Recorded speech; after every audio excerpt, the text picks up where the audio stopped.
एक बात समझो, जब तुम किसी को हाँ कह रहे होते हो ना, ठीक उसी वक्त तुम अपनी जिंदगी को, अपने वक्त को और अपने खुद के सुकून को बहुत बड़ी ना कह रहे होते हो। अजीब पागलपन है ये।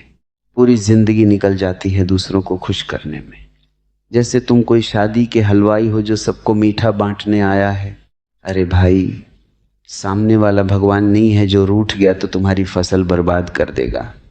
लोग तुम्हारे पास आते हैं, अपना काम सौंपते हैं और तुम अंदर से रो रहे होते हो, छाती पीट रहे होते हो, लेकिन मुंह से निकलता है जी बिल्कुल, क्यों नहीं।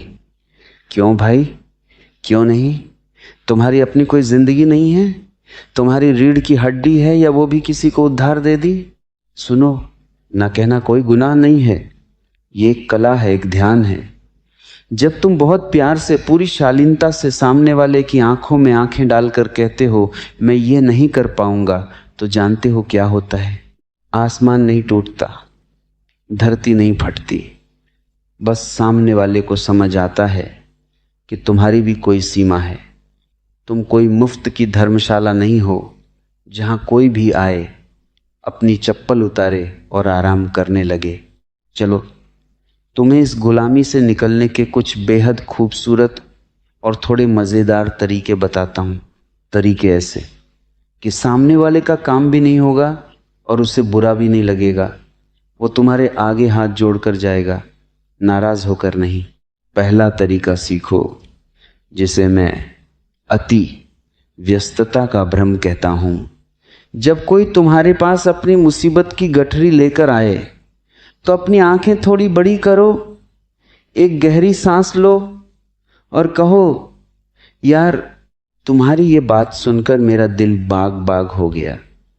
सच में मैं तुम्हारी मदद करना चाहता हूं, लेकिन इस वक्त मेरी जिंदगी में ऐसा रायता फैला हुआ है कि अगर मैंने तुम्हारा काम हाथ में लिया तो मैं उसके साथ न्याय नहीं कर पाऊंगा और मैं तुम्हारे काम को बिगाड़ना नहीं चाहता। अब मुझे बताओ, कौन सा ऐसा इंसान है जो ये सुनने के बाद कहेगा कि नहीं भाई, तू मेरा काम जानबूझकर बिगाड़ दे पर कर जरूर। वो खुद ही पीछे हट जाएगा, अपनी गठरी उठाएगा और किसी और बकरे की तलाश में निकल जाएगा। तुमने क्या किया? तुमने उसकी तारीफ भी कर दी, अपने आप को असमर्थ भी दिखा दिया और उसका काम भी टल गया। दूसरा तरीका और भी मज़ेदार है। इसे कहते हैं समय की भीख मांगना।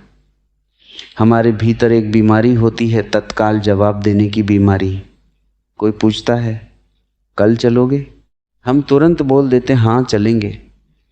अरे थोड़ा रुको, सांस लो। जब कोई कुछ मांगे या कोई काम कहे तो तुरंत ना मत कहो, उससे कहो बात तो तुम्हारी बहुत सही है, लेकिन मुझे थोड़ा सोचना पड़ेगा। मैं अपनी डायरी देखकर तुम्हें शाम को बताता हूँ। शाम तक सामने वाले का उत्साह वैसे ही आधा हो जाता है। और जब तुम शाम को फ़ोन करके कहते हो यार मैंने बहुत कोशिश की, सारा शेड्यूल ऊपर नीचे कर दिया, लेकिन बात बन नहीं पाई, अगली बार पक्का, तो उसे लगता है कि तुमने सच में बहुत मेहनत की थी। उसे तुम्हारी ना में भी अपनी अहमियत नज़र आती है। तीसरा तरीका है सहानुभूति का जाल। कोई तुम्हारे पास आया कि भाई मुझे गाड़ी दे दे या मेरा ये फॉर्म भर दे, तुम्हें नहीं करना।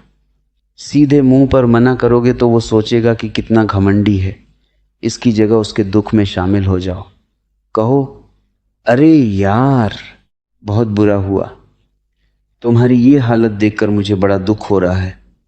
काश मैं इस काबिल होता कि अभी तुम्हारी मदद कर पाता, पर सच बताऊं मेरी खुद की स्थिति ऐसी है कि मैं तुम्हें क्या बोलूं। अपनी कोई ऐसी काल्पनिक मजबूरी सामने रख दो कि वो अपना दुख भूलकर तुम्हारे दुख पर अफसोस जताने लगे। वो आया था मदद मांगने और जाएगा तुम्हें सांत्वना देकर।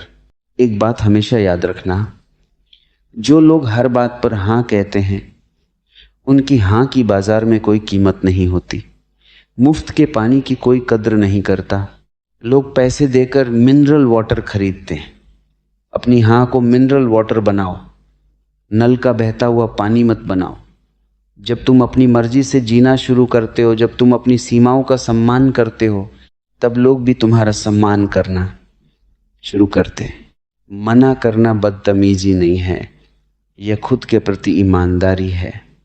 अगर तुम्हारा दिल किसी काम को करने गवाही नहीं दे रहा और फिर भी तुम मुस्कुराकर हाँ कह रहे हो, तो तुम दुनिया के सबसे बड़े पाखंडी हो। तुम खुद से झूठ बोल रहे हो। और जो इंसान खुद से वफादार नहीं हो सकता, वो किसी और का सगा क्या होगा। इसलिए अगली बार जब कोई तुम्हारी जिंदगी में दखल देने की कोशिश करे या कोई ऐसा काम सौंपे जो तुम नहीं करना चाहते, तो अपनी रीढ़ की हड्डी को सीधा करो, चेहरे पर एक हल्की सी रहस्यमयी मुस्कान लाओ और बहुत ही शांति से कहो, नहीं, शुक्रिया। इस एक शब्द में जो ताकत है, जो मुक्ति है, उसे महसूस करके देखो। तुम हल्के हो जाओगे, जैसे कोई पक्षी पिंजरे से आज़ाद हो गया हो। सोचो, अगर सड़क पर हर जगह सोना पड़ा हो तो क्या उसकी वैल्यू बचेगी?